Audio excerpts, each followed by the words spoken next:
There is a funny thing that I will cover, of course, which is that seemingly whenever there is an American military action anywhere around the world, some assets are going to accidentally get shot down by other air defenses. And of course, this is what I'm talking about is Kuwait. Apparently, Kuwait shot down 3 U.S. F15s. Incredible work by the American defenses. Glorious. This literally happened with Biden in Yemen, and it happened with Trump in Yemen as well. I need you to understand, if there is any American naval movement happening anywhere, there are gonna be some, 10, 20, 30, $100 million equipment failing and falling and exploding and sometimes falling off the ships, the aircraft carriers, and in evasive maneuvering. It's incredible. We love melting tax dollars on fire. We love lighting tax dollars on fire. It's glorious. It's just, you might as well watch a school explode in the air at that point. John McCain's ghost is haunting our forces. Yeah. John McCain dropped 6 planes. 6 planes. And the only reason why he was incapacitated was because he was taken as a prisoner of war. Do you understand? They would have put his ass back on a plane even after the last incident if he hadn't been incapacitated by being taken as a prisoner of war by the Viet Cong. Understand, he was the Viet Cong's strongest soldier. That's why I always had tremendous respect for John McCain, the anti-imperialist goat. A lot of you only talk about how you want to offer critical support to the people's liberation, critical support to the North Vietnamese, but John McCain lived it. He lived it every day of his life. 6 aerial assets he dropped. 6 of them. How many American aircrafts have you destroyed? A lot of you LARP.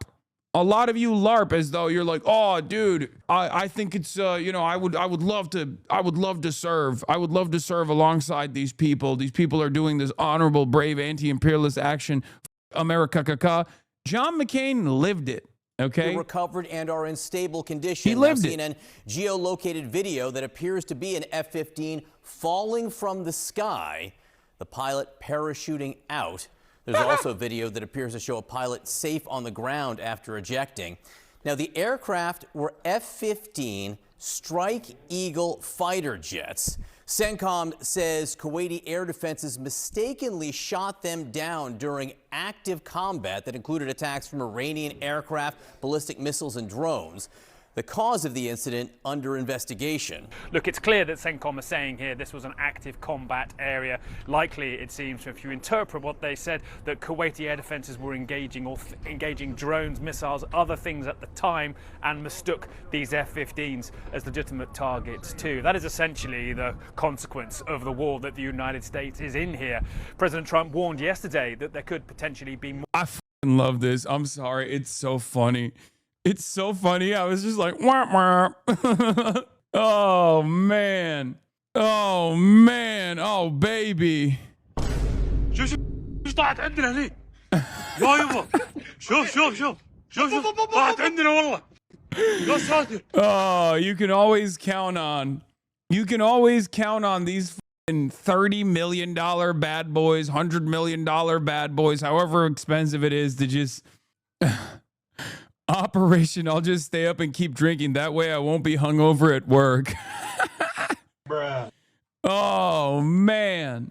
What, is 80 million a pop? Fantastic. You want to talk about how this happened, and here to do that is retired Army Brigadier General Steve Anderson. Thank you so much for being here, because we're going to talk not just about that plane, but also the sort of pros and cons of doing an air campaign with the goal of regime change, which is not something... Oh, that's the second part of this.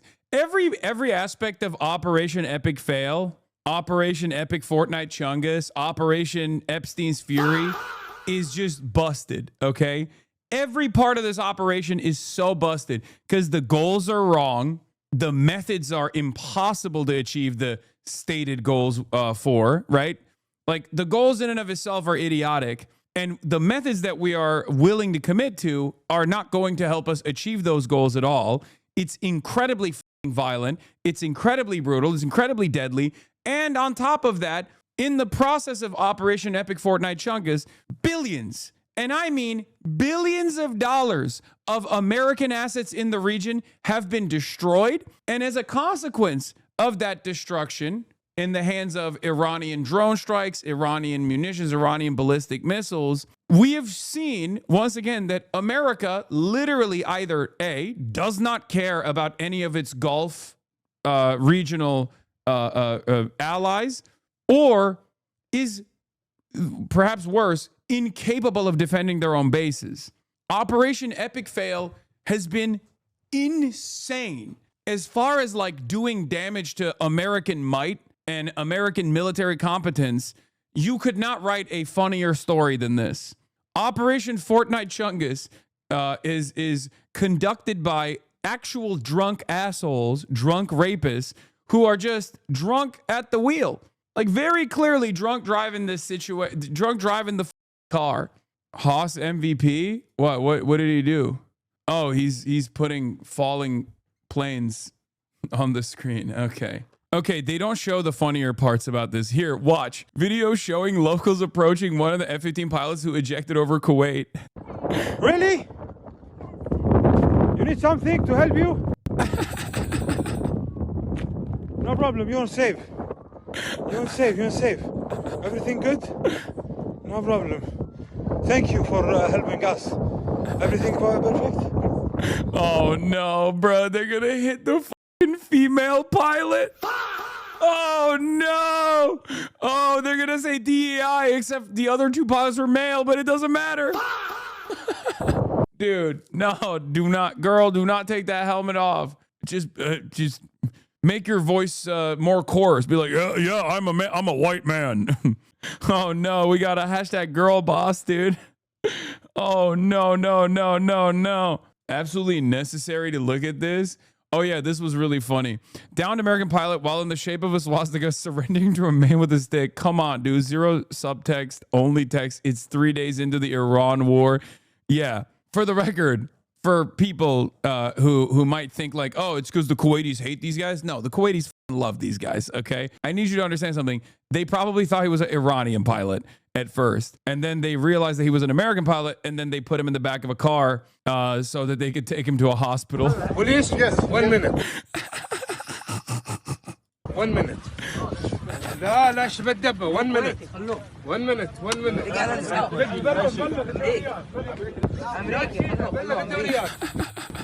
Police? Yes, 1 minute.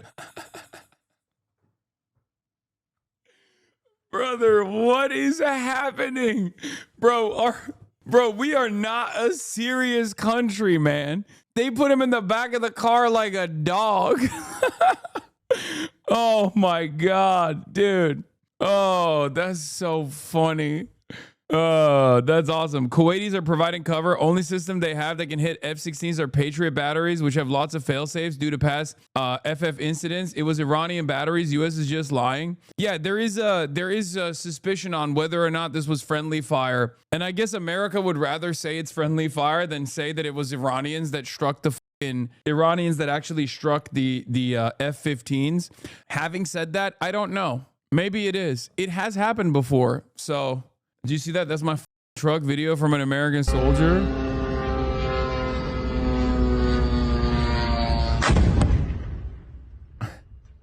That's my fucking truck.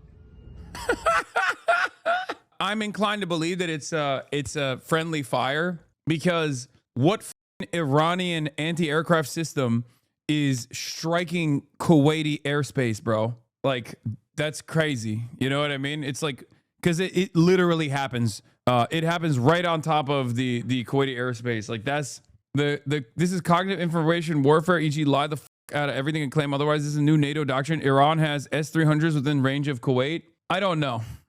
Why are you laughing it up all giddy about serious matters? Okay, but none of this is funny. What am I supposed to do, man? Kill myself? What do you want me to say? Look at our incompetent ass multi-trillion-dollar military, brother. What do you want? The best possible outcome here for the American military to save face is that they struck their own planes. The worst possible outcome is that Iranian S-300s, Russian S-300s purchased by Iran, were able to literally laser 3 American F-15 fighter jets off of Kuwaiti airspace. And none of this needs to happen at all. So what do you want me to do? Not laugh about the situation? Yeah, it's our goddamn tax dollars being lit on fire. That's a school. You know what I mean? That's healthcare. But of course I'm going to laugh. At least they didn't get to go murder a bunch of school children, you know what I mean, in a bombing campaign. So I'm going to laugh. I'm going to laugh a little bit. Yes, it's funny. It's objectively funny that an F-15 pilot wasn't able to go and, like, I don't know, laser some school. Before people go, F-15s don't actually do strike packages on schools or whatever it's an aerial combat. It's an aerial combat plane. Whatever.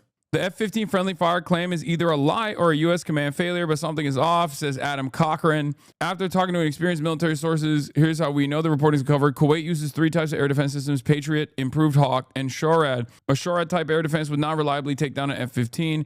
An Improved Hawk could hit an F-15, but because a Hawk requires constant radar illumination, the pilot would be alerted to the lock by radar detection, could deploy a chaff, activate ECM, take maneuvers against it, so a Hawk striking 3 planes is deeply unlikely.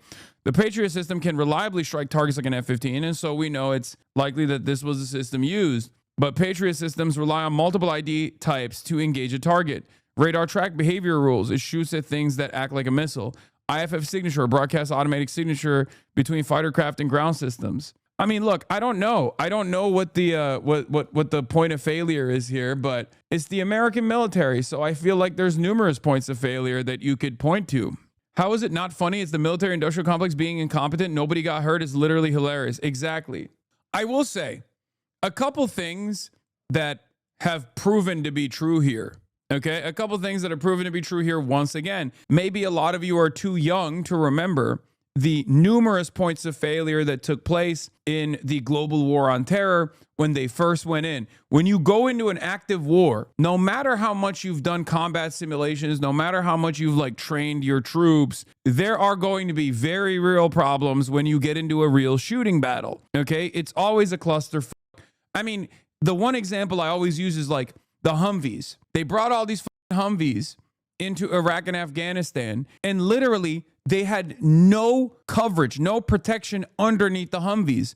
So basically, all of those Humvees turned into dick explosion machines because they would just drive around and some dude who mixed the concoction and put it into like a Teflon pan, like a boiling pot with a bunch of marbles, would put together a roadside bomb, and that shit would explode right underneath the Humvee, and every single troop's dick would explode in the process.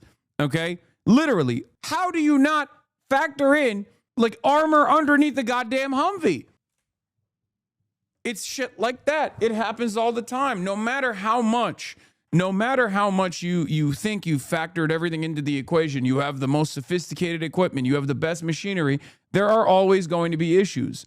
There are obviously, again, numerous points of failure and many problems that are taking place with this round of epic Fortnite chungus that we haphazardly put together as we are, lasering Iranian schools, a volleyball team, and an 86-year-old man and his whole family in his residence that we seemingly have presented as this unique espionage victory. Like, oh my God, the American and Israeli clandestine operators are so good. They've deeply penetrated Iran. It's like, bro, he was at his house. Like, that's really, this is the pivotal achievement of the CIA. He was at his house. It's mind-boggling that they're trying to sell this as like as an incredible feat. There's a lot of, it's costly, it's bloody, it's completely it just shouldn't happen at all. I mean, it's completely ridiculous, and we're doing it anyway because that's just the way it goes. Having said that, as far as these points of failure, I mean, these are at this point, you would assume that it would be expected that these sorts of things are going to happen, but seemingly it happens all the time with regular frequency. It literally happened with Ansar Allah under the Biden leadership when the Biden administration was bombing Sana'a, bombing Yemen. They had these issues. They lost, I think, 2 aircraft, right? And then Trump lost another one as well. So fantastic stuff overall. Well, there's probably at least 30 or so F-15s that are stationed there in Kuwait. Well, now it's 27. You have to remember that it was an incredibly complex operation involving the Lincoln carrier battle group, the Ford carrier battle group out in the Mediterranean, all the bases that we have in the Middle East. Without a doubt, there was probably Tomahawk missiles launched from submarines, in fact. So it was an incredibly complex operation. So the fact that we'd have some kind of collision or some kind of an incident, is not that, it's not that remarkable. Nobody's nerfect. Bro, that's awesome. That's awesome. Come on. I mean, what? Yeah, we shot three $80 million pieces of sophisticated equipment out of the sky with $4 million missiles in the same, at the same damn time. It's normal. It happens all the time. Those aircraft were F-15 Strike Eagle fighter jets. The cause of the incident, of course, continues to be looked at, but those jets are just some of the assets that the U.S. is deploying in the air as this war expands. The military is also using remotely piloted MQ-9 Reaper drones.